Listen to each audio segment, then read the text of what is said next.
अतिशय महत्त्वाची अपडेट आहे। राज्यातील हवामानासंदर्भातली राज्यात पाऊस कमी अधिक कोसळताना दिसतोय। त्यामध्येच आता भारतीय हवामान विभागाने पावसाचा मोठा इशारा दिला। विजांच्या कडकडाटासह पाऊस होण्याचा अंदाज आहे। जुलै महिन्याच्या तुलनेत ऑगस्ट महिन्यात पाऊस कमी आहे। बीड, परभणी, अहिल्यानगर, नांदेड या जिल्ह्यात विजांच्या कडकडाटासह पाऊस होईल।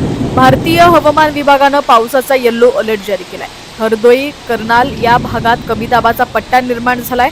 धाराशिव, लातूर, हिंगोली, छत्रपती संभाजीनगर, पुणे, सोलापूर, नाशिक, जळगाव या जिल्ह्यांमध्ये वादळी वाऱ्यासह पाऊस होण्याचा अंदाज आहे। राज्यात पुढील काही दिवसात पावसाचा जोर वाढण्याचा अंदाज आहे।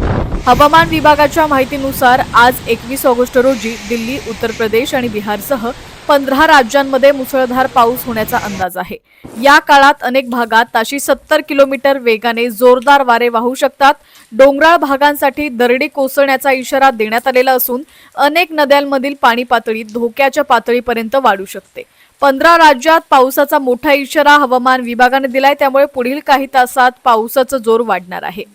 नंदुरबार जिल्ह्यात गेल्या काही दिवसांपासून झालेल्या पावसामुळे खरीप पिकांना काहीसा दिलासा मिळाला असला तरी जिल्ह्याच्या पूर्व भागातील धरणांची स्थिती अद्याप चिंताजनक आहे। अक्कलकुवा, वडफळे परिसरातील अनेक धरणांमध्ये दमदार पाऊस न झाल्याने अपेक्षित पाणीसाठा झालेला नाहीये। त्यामुळे भविष्यातील सिंचनाचा प्रश्न कायम असून शेतकऱ्यांची चिंता वाढलेली आहे।